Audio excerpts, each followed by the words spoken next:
experience. I'm going to have him share next week a little bit more about that. I get the honor and privilege to introduce my friend, Michael Rockmore DeMore. And I've known Michael. I was his youth pastor. He was a junior going to a senior year in high school. And I tell you what, in all my experience, I've only met a couple of students that I've ever had the privilege of being their youth pastor and seeing them grow and just be a person of faith. One of our core things we believe, why we gather, we don't do it just because you're supposed to meet on Sunday for church. We believe that gathering together as a group of people because we want to experience God. We want to hear from Him. We want to speak to God and have an opportunity to do that. I know about my life, sometimes it's so busy I don't have that opportunity, but here we try to carve it out.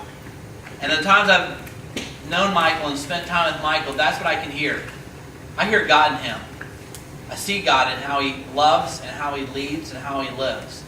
And so, as to be the person to be able to come and speak, I think no greater person to come is Michael and share what's on his heart as we continue our series on stories. So, y'all give it up for Michael.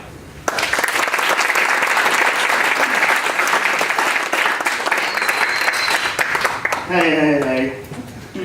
These first two rows are empty, that's good. I'm Michael. Hey. And I have a story to tell today. It's one of my favorite stories. And this has been, by far, one of my favorite series that we've been doing. You guys hear me? Really cool? And I love this because I love reading stories, I love writing stories, I love watching stories, I love hearing stories. I just love words and I love stories. And so part of this is really learning how to set yourself into the story that's told throughout the Bible. The story that's told throughout the Bible is the story of God interacting with people. As simple as that. And so because this story is so simple and so real, it's easy for us to place ourselves into this story at any part. Last week we talked about Joseph, and he had dreams, and everybody can relate with that because everyone has dreams for the most part. And you can place yourself there and see, what did he do with those dreams? What did God do with those dreams? How did they navigate life together? So this time, it's really important that we take a step into the story so that we can have this word living inside of us.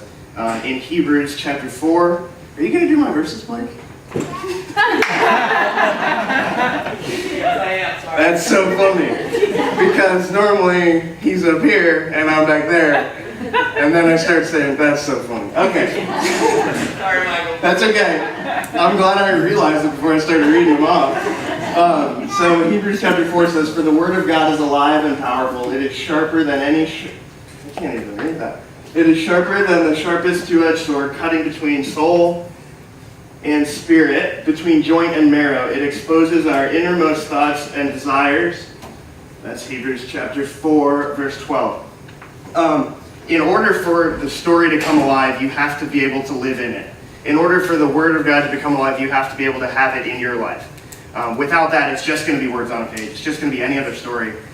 Like, I started to try to read Twilight, and I couldn't set myself in the story.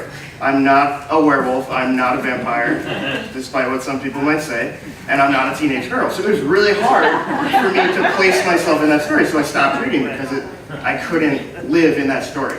On the other hand, my favorite book is, in the Chronicles of Narnia, is A Horse and His Boy.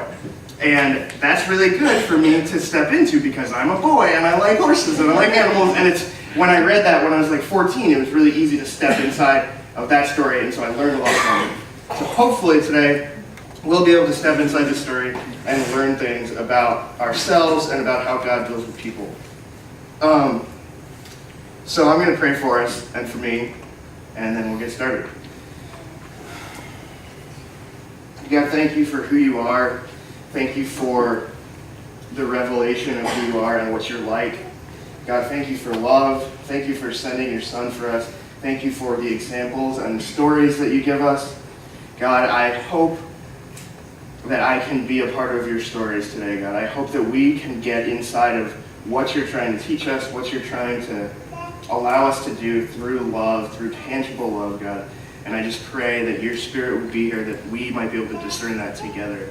Thank you so much. I pray all these things in your Son, Jesus' name. So, a little bit of context. This story follows right after, well, not right after, it's actually a long time after last week's story about Joseph. Joseph came to power in Egypt because he had these visions and was able to interpret dreams. And so this Pharaoh in Egypt said, hey, that's a good thing to have. And Joseph had a plan to prepare for droughts and for lack of food and things. So he built storehouses and everything like that. So then Joseph, all of his brothers, all 11 of his brothers, came to Egypt and lived there. Each brother formed a tribe, and so they multiplied and multiplied and multiplied in Egypt. And there's so many people in Egypt that the Pharaoh got scared. And he said, if these people keep multiplying and they team up with our enemies, we'll never be able to fight against them because there's so many. So he says, what do we need to do? We need to keep these people oppressed. We need to keep them poor. We need to keep them working. We need to break their backs. We need to just make sure that they don't think there's any upward mobility in their lives. And they did that for years and years and years and years. So that's happening in Egypt right now. It's during the Iron Age, which is interesting, thinking about other things that are happening in the world. And what happens is the same Pharaoh says, these people are multiplying too quickly. Every male child born of the Israelites, of the Hebrew people, needs to be killed at birth. He tells midwives, if you pull it out and it's a guy, make sure it dies. Kind of be secretive about it. And so they do that. A lot of midwives say, no, I'm not going to do that, which is awesome. So they don't do that. And so there are people born. But could you imagine, it almost makes me think of like the one-child policy in China. Could you imagine having a baby or being pregnant thinking, what's going to happen? My baby's going to be killed as soon as it comes out. So what happens is there's this one child that's born, a male, not a man, it's a baby. Its baby's born, and it's a male, and its mother is afraid. So she keeps him for a little while to like nurse him and get him where he can be all right, and then she puts him up for adoption by placing him in a basket and puts him in the river. So this baby floats in the basket and gets adopted when someone else finds the baby in the basket in the river. So Pharaoh's daughter actually finds the baby, takes the baby in, says this is a Hebrew baby that escaped being killed, and we need to take care of it. Pharaoh says, okay, fine. And then finds a Hebrew woman, finds the baby's actual mother to nurse the child and keep it healthy until 3 months of age. So they name the baby Moses, which is maybe a word you've heard before, maybe a name you've heard before. That's the first real character we see in this story in Exodus chapter 2. They name him Moses. I think that's really interesting because the Egyptian word for drawing out of the water is Masha, and the Hebrew word for it is Moshe. So they name him Moses because of the Hebrew baby that they drew out of the water. Interesting. I never knew that before yesterday. And so that's really cool. If we jump into chapter 2, verse 11, we see that we skip forward a little bit and Moses has already grown up. Many years later, when Moses had grown up, he went out to visit his own people, the Hebrews, and he saw how hard they were forced to work. During his visit, he saw an Egyptian beating one of his fellow Hebrews. After looking in all directions to make sure no one was watching, Moses killed the Egyptian and hid the body in the sand. This is pretty crazy. And it's only one sentence, and it's a murder. Like, a lot of people think that Moses wrote Exodus, and I think that they're right because all the bad parts are really short. And so they see this part about him murdering somebody, and he gives it one sentence. Like every Friday night, my parents watch Dateline, and I can't do it because it's all about one murder or one kidnapping or whatever, and it's like an hour long. And it's like that's too long. Think about the context here. Think about what would happen if this same situation were to occur today. You have one group of people oppressing another group of people. One person goes out firsthand and sees his group of people being oppressed, kills the oppressor outright out of anger. If that happened on the St. Pete streets today, it would get more than one sentence in St. Pete Times. That's a big deal.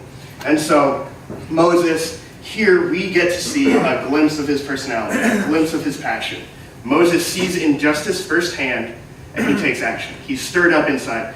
Of course, he acted out of anger and out of wrong thinking I need to kill this Egyptian to stop the oppression, but that's what his passion moved him to do at this time in his life. Have you ever seen a glimpse of someone's passion? Have you ever seen a glimpse of your passion? When you see something, those Sarah McLachlan commercials with the SPCA, You feel it in your heart. You're getting stirred up. I got to do something about this. I got to do something about this. That's what we're seeing in Moses. He sees someone getting beaten and he says, I have to stop this. Hits the guy who's hitting the other guy and kills him. So I have a story about this one. One time, actually a lot of times, my mom I get to see glimpses of what she's passionate about. My mother's not here today, so you can't find her out. Actually, she's right there. I knew that'd make her laugh, so you can find her easily. My mom is an advocate for children. She protects children so much. She loves children. She nurtures children. She teaches children. She just blesses children.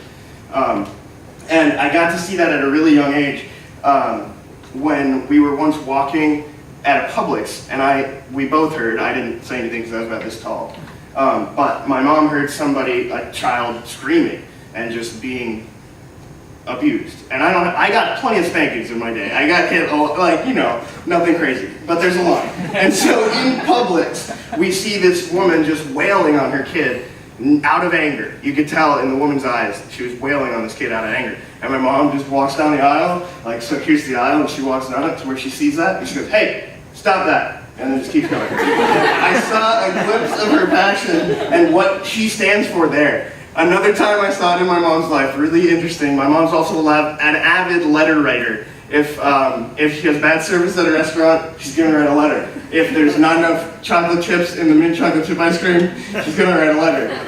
And what they used to do in the St. Pete Times, around August, September, when the kindergartners were getting their shots to go into school, on the front page of the St. Pete Times, they'd have a little kid screaming his head off with a needle in his arm and a doctor just pushing it in. And my mom would always see it on one summer morning and see, that's not right, that's not right. And she wrote a letter every week, and now they don't do that anymore. So you're welcome, and thank you, Mom.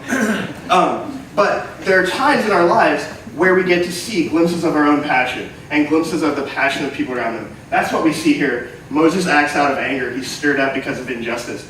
So then, if we move forward in the story, he murders someone, and then he goes back out the next day, if we have those. The next day, when Moses went out to visit his people again, he saw two Hebrew men fighting. Why are you beating up your friend? Moses said to the one who started the fight. The man replied, who appointed you to be our prince and judge? Are you going to kill me as you killed that Egyptian yesterday?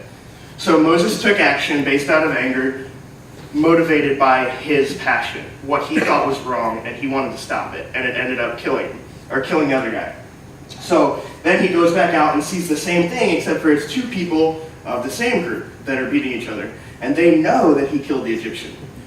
Just keep this in mind. I think that that's a great response, and we really need to keep in mind what that Hebrew guy said to Moses. He said, what are you going to do, kill us like you killed the other guy? We find out later that Moses was only working against his cause by taking action based out of anger. So hold that in your head, and we're going to move on. He says in verse 15, then Moses was afraid, thinking everyone knew what had happened. Thinking everyone knows what I did. And sure enough, Pharaoh found out and tried to kill him. So if we go to verse 15, Blake, sure enough, Pharaoh knew what had happened and tried to kill Moses. But Moses fled from Pharaoh and went to live in the land of Midian. And when he got there, he sat down beside a well. Again, if we don't step into the story, they're just going to be words on a page. If we're able to really step into the story and read between the lines, basically, and put ourselves there in context, we're going to get to see a lot. So this speaks to me a lot, because a lot of times I've tried to do something so right, and I've tried to do what I think is best, and I've screwed up a lot, and then I give up. And I think that's what is symbolic behind he sat down beside a well. He went from being raised in Pharaoh's household to taking action for injustice, and then he gave up. He was probably, if he's anything like me, having a pity party for himself, saying, I'm never going to get to do anything. I can't change the world. I want to do this. All these things are wrong around me, and I thought I could do something against it, but I can't. And so he sits down by the well. If we keep going, while he's sitting beside the well, we see another glimpse of his passion. Now the priest of Midian, that's the land where he had run off to, had 7 daughters who came, as usual, to draw water and fill the troughs for their sheep. for their father's flocks. But some other shepherds came and chased them away. So Moses jumped up and rescued the girls from the shepherds. Then he drew water for their flocks. So here's another part where we get to see Moses' passion. He can't even escape it by going to another country and running away and sitting down, giving up beside a well, because still he's going to see that injustice of these 7 daughters coming to get water for their flocks. And he instinctively, it says he jumped up. He instinctively gets up and says, I have to fix this. I have to make sure that the weakest people around me, the least of those around me, are being cared for. And he does. He chases the other shepherds away, and then he waters their flocks for them. Just another glimpse into the heart of Moses. He spends 40 years in Midian. He becomes a shepherd, because that's what you do in Midian. There's only wells and sheep. And so he became a shepherd. He married one of those daughters, had a couple of kids, settled down. 40 years. That's like a lifetime for some people. Like, that's all you get sometimes, especially back in this day. Think about in the Iron Age, what do you think the life expectancy was? Not very high. So 40 years Moses is in the desert, and he starts to go every day walking around the desert with his sheep and his staff, trying to keep the sheep safe, trying to lead them, trying to find grass for them to eat in the desert, trying to find water for them in the desert. Again, he's protecting the weakest things around him, the people who need it most, the things who need it most. So there's another glimpse of Moses' passion. One day, if we go to chapter 3, I jumped ahead, sorry. So Moses was in the desert for 40 years, and one day he sees a burning bush, but there's something specific about this burning bush, different from any other bush he's ever seen burning. And he notices that the bush is on fire, but it's not being consumed. So the leaves aren't turning to ash, it's not crumbling to the ground, and it just stays on fire. Maybe he walked past it once, and then he came back and was like, oh, it's still on fire, that shouldn't last that long. So he says, this is amazing. Moses said to himself, why isn't that bush burning up? I must go see it. And so he goes over and sees it, and it turns out God is in the bush, is calling out to him from the bush. He says, Moses, take off your sandals. The land you're standing on is now hallowed ground. And so he takes off his sandals. And this, according to Exodus, is the first time Moses had an encounter with God. All this time, there's no conversations between God and Moses. That's not what I think about when I think about people in the Bible. This guy, what do we know about him? He was a murderer. He ran away from justice. He escaped, justice. The cops were out looking for him, and he ran away to a different land where they had no jurisdiction. That's what we know so far about Moses. Then he got married and had some kids, and now he's a shepherd. That's all we know so far. And God comes to a murderer who escaped justice and ran away out of the jurisdiction. That's crazy. We don't always think about God coming to us when we think about our lives and the bad things that we've done. But God reveals himself to Moses, the murderer. If we go forward to verse 7, chapter 3. So he says that God calls out from the bush and says, I'm here and I want to talk to you. The Lord told him, I have certainly seen the oppression of my people in Egypt. I have heard their cries of distress because of their harsh slave drivers. Yes, I am aware of their suffering. So I have come down to rescue them from the power of the Egyptians and lead them out of Egypt into their own fertile land, spacious land. It is a land flowing with milk and honey. So he, first of all, meets God for the first time. And this God that he's probably heard about, that his ancestors worshipped, but not who his household worshipped, who his ancestors worshipped, who all these things that happened to. He hears God's heart is the same as his own. Moses, again, stands up against injustice. Moses stands up to protect the weak, the oppressed, the enslaved. And so you would think if God came to you and said, hey, you know that thing that you get really upset about? Me too. And I want to do something about it. You would be super hyped. You would say, all right, yeah, let's go, God. I want to go. And especially if it happens to be appearing in a miraculous way. Moses, on the other hand, after 40 years in the desert, I don't know if he's maybe jaded or burned out or just tired. He says, no. So if we go to chapter 3, verse 9, we see God again laying out the mission of what he really wants Moses to do. Look, the cry of the people of Israel has reached me, and I have seen how harsh the Egyptians abuse them. Now go, for I am sending you to Pharaoh. You must lead my people Israel out of Egypt. But Moses replied to God, who am I to appear before Pharaoh? Who am I to lead the people of Israel out of Egypt? See, on Moses' mind, he's still thinking about how he's a murderer, about how the Pharaoh wants to kill him, about how once he steps back into that land, the warrant's good, and they can arrest him and they can kill him for killing an Egyptian, somebody who would be over him.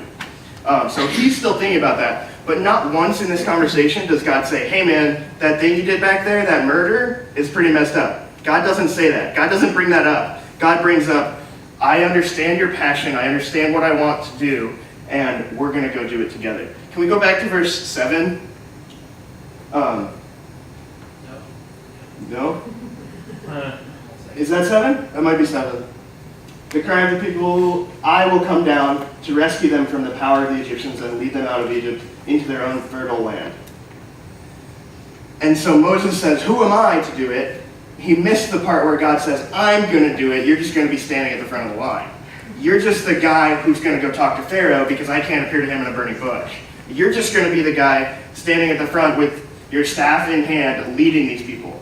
But I, God, am the one who's going to do it. So then we skip ahead to verse 13, and this is a pivotal, crucial part of the story of the Bible. This, we see Moses protesting against God's plan, and he says, Moses protested, if I go to the people of Israel and tell them the God of your ancestors has sent me to you, they will ask me, what is his name? Then what should I tell them? God replied to Moses, I am who I am. Say this to the people of Israel, I am has sent me to you. This is big because all these stories, even the story of Joseph that we did last week, Adam and Eve, what other stories do we do? Abraham and Lot. God doesn't have a name. It's just God. It's just the universe. It's just the powers of good. It just says God. We know it to be the God of Israel, Isaac, Jacob, and Abraham, but lots of people don't know that word, and maybe you don't know. So I want to do like a little introduction of who Radius sees God to be, who Radius knows God is, who Radius is trying to work with, whose mission we have accepted. So he says, I am who I am. That's who you should say sent you. That right there, have you ever heard the name Jehovah or Yahweh? That's where it comes from. In Hebrew, those are just going to show up as consonants. Y, H, W, H, or if you transliterate them into Greek, it's going to be J, H, V, H. That's where Jehovah comes from. They take vowels and put it in there. And that's where Yahweh comes from. They take the same thing and put vowels in there. That's who God is. It's not just some amorphous God. It is a personal God who comes to us like he came to Moses and says, I have a mission for you. Should you choose to accept it, this is what I'm going to do. So that's the personal God that we serve at Radius. That's the personal God that we teach about and long to know at Radius. He came in this story in the form of a burning bush to Moses, and later on in the same story in the Bible, God comes again as Jesus. That's another name. And they call him Jesus the Christ or Jesus the Messiah. And that's how he appeared to us. That's how we are to know God, not through this burning bush, but through the person of Jesus. And so they called him the Christ or the Messiah. Both of those words mean the same thing again in Hebrew and Greek. Messiah means anointed. It actually comes from the word of oil that they put on king's hair to show that they were anointed. And Christos also comes from the same word. You're anointed. So they said that Jesus, and we believe that Jesus was anointed by God to lead his people out of slavery to sin. That is how we know who God is now, is his revelation in the person of Jesus Christ. So this is a pivotal point because, number one, Moses didn't know God. Moses didn't, according to the story, Moses had not talked to God this entire time. He never said, oh, I have this passion, I don't want to see my people being oppressed, what do I do, God? He didn't do that. He might have thought he couldn't. He might have thought he was too bad to because he was, again, a murderer. And so here we see God come to him and say, I have a mission, I have a heart, and it's the same as yours, and I have a name. And he says, I am who I am. Tell them that's who sent you. Moses goes on. So that's chapter 3, verse 13. And that's like the third time that Moses had protested against God that he didn't want to do this. He comes up with excuse after excuse after excuse for the rest of chapter 3 and just says, I can't do it, I'm not good enough, people are going to think I'm crazy. That's my favorite one. He says, take my brother Aaron, he's better at speaking than I am. He just comes up with excuse after excuse. So then we jump back into the conversation in chapter 4, verse 1. Moses protests again, what if they won't believe me or listen to me? What if they say the Lord never appeared to you? What if they call me crazy? Have you ever heard somebody say, oh yeah, God told me to do it, and then everybody thinks they're crazy? That happens, and it also happened back then. Then the Lord asked him, what is that in your hand?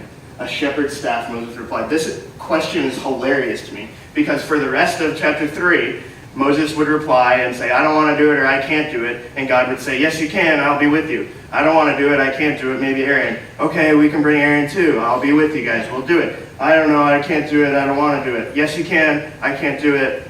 They just go back and forth and back and forth. Then Moses says it one last time, he says, I don't know, I can't do it, what if they say I'm crazy? And then God, instead of like going a logical route and saying, yes, I will be with you, and this is how we're going to do it, he just says, what's in your hand? And so God knows the answer to this question. If God is who he says he is, if God is I am who I am, he knows. Another translation of I am who I am is I will be that will be. So he knows what's in Moses' hand. He doesn't have to ask him, he can just look. But he wants Moses to come back into the moment, stop worrying about the future, and say, what's in your hand now? And Moses says a staff. I like this translation because he says a shepherd's staff. He doesn't say my staff. He says, because I think deep down, Moses' name is drawing out. It means to lead people out or to draw something out of something bad. He knows he's been raised. He knows by this point his passion is to help people.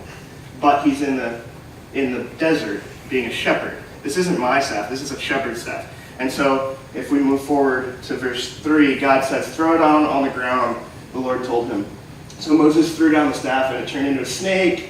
Moses jumped back. Then the Lord told him, reach out and grab it by its tail. So Moses reached out and grabbed it, and it turned back into a shepherd's staff in his hand.